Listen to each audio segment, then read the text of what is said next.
Man, this is awesome to watch you, Brad. A lot of fun. That's what you pay me to do, RP. We got it done today. Great job. Whoa, you get the car to win. What a night for Brad Keselowski. He led 189 of the 252 laps. And Mike, he's picked up a win, but he had to work for it. Yeah, they did. Some anxious moments. What was it like when that caution came out and your big lead went away, Paul Wolf? Well, it definitely wasn't what we wanted to see with the Ruby Tuesday Dodge tonight. We've had a great car all night. And, you know, we kind of figured something like that was going to happen. And, you know, we're kind of sit and duck. Whatever we do, everybody else is going to do the opposite. So we feel like we needed 4 tires, and I think it paid off. What were those closing laps like for you? Oh, it's just after last week, you know, to get our first win and then had some of the controversy around it, it's nice to come back and do it again tonight. You can sense the sense of vindication, guys, in Paul Wolf's voice. So Brad Keselowski with his 8th NASCAR Nationwide Series win.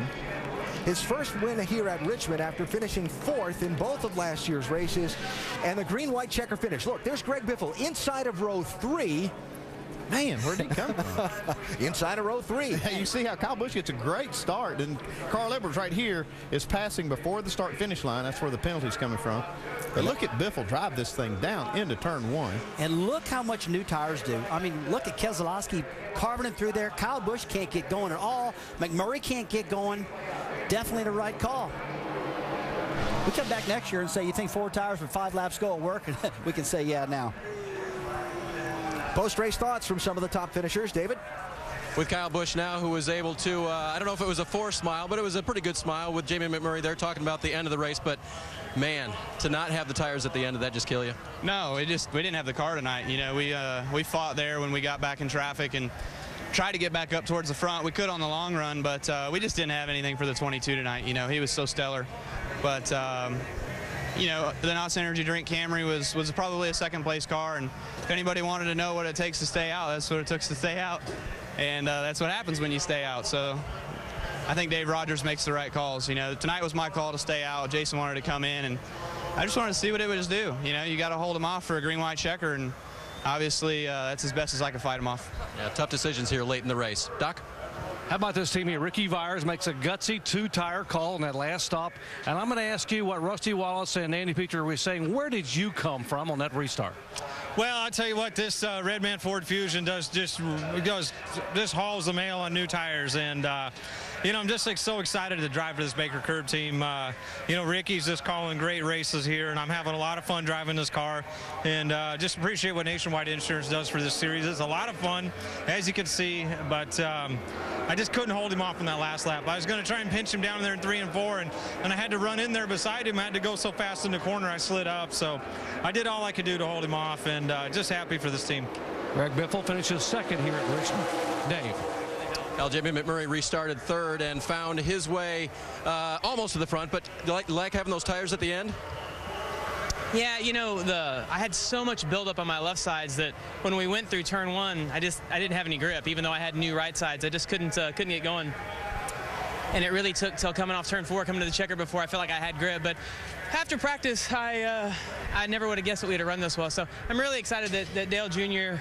and everyone at JR Motorsports has let me drive this car. Hellman's Mayonnaise. It's been a lot of fun to get to work with all these guys, and it definitely beats sitting in your motorhome. And what'd you say when you saw Biffle go by? Well, Biffle's my buddy, and I thought if I can't win, I don't know where he came from, but good for him. So I was happy for Greg. Yeah, all these guys made it a great show tonight. Alan? He came from 5th is where he came from. Yeah, we didn't know where he came from either. So good job for Jamie McMurray in the Hellman's car tonight. He finishes 3rd, and time to head into Hellman's victory circle and hear from the race winner. And Brad Keselowski getting the Gatorade bath, as am I.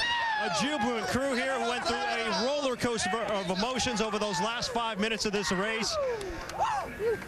Take me through that battle with Greg Biffle. What was that like? Well, you know, it wouldn't be right if this race didn't come down to a green-white checkered. Our car was just so strong today. Paul Wolf, the whole Ruby Tuesday team, they gave us just a great Dodge Charger, and we just had to put it in the right spot at the right time. Got that green-white checkered.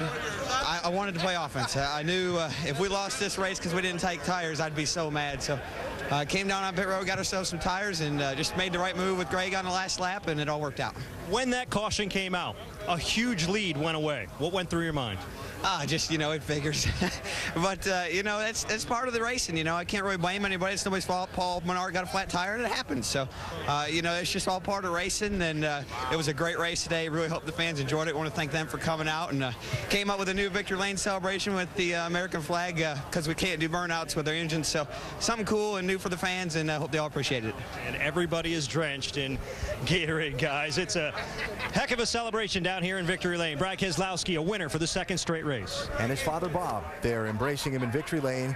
Bob won what was then a Craftsman Truck Series race here at Richmond a few years ago. Brad said coming in here this weekend, I quote, hope to join him. Well, there they are. He has. Very nice.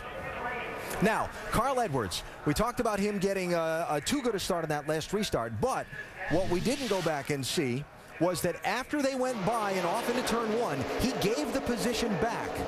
So that makes it legal. He's clear. See, he gets back in behind Brad, so he's not penalized. And Carl will end up finishing in 5th position tonight, Doc. Yeah, Carl was asking me about that. I was just explaining to him, and he's talking here to the crew chief and to Jack Roush about what happened with the car, about nudging the wall over there.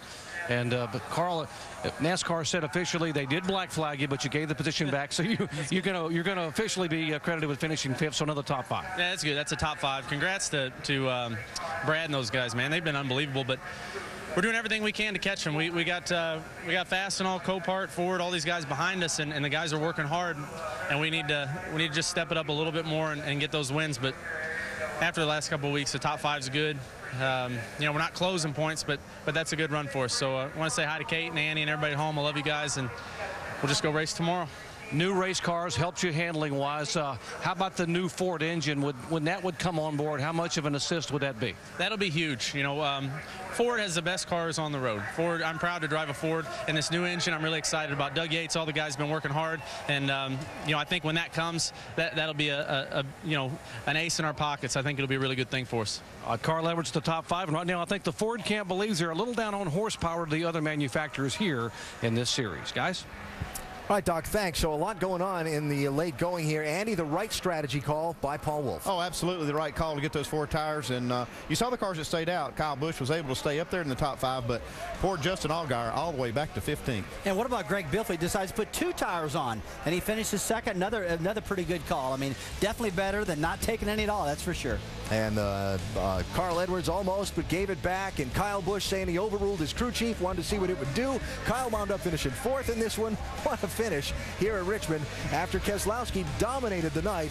He winds up getting the trophy, but not without that little twist of plot late in the race that has been a theme in the NASCAR season. And he gets a few of those points back he lost last week now on that point lead. 59, the gap between the two, headed to Darlington Raceway next Friday night. 7 Eastern, ESPN2. Hope you'll join us for that.